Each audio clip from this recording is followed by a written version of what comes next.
I am the Tofu Golem. Please enjoy the video. You start by approaching calmly and introducing yourself. Say who you are and why you're stopping. Once done, offer a tangible item, water, a blanket, or a hot meal. This builds trust quickly and addresses urgent needs. Make sure to ask permission before taking notes and quietly record the person's name, health issues, and preferred contacts. Explain why you collect this info. It speeds access to services and prevents repeat questions later. Keep tone low. Respect space and boundaries. Once trust is established, move to practical linkage. Identify nearby shelters, soup kitchens, and mental health drop-ins that match immediate needs. Help complete intake forms. Explain why ID and benefit documentation matter, and offer to photocopy or take a photo with consent.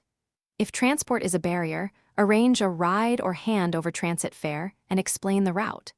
Make sure to set a follow-up within 72 hours. This continuity increases the chance of successful placement and keeps momentum. You finalize by stabilizing the plan. Connect the person to a case manager, add their name to housing waitlists, and enroll them in job training if eligible. Explain why each step matters. Case management coordinates services, waitlists create long-term housing options, and training builds income.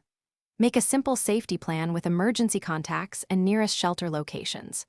If progress stalls or risks escalate, reassess needs, notify the outreach team, and if imminent danger exists, call emergency services without delay.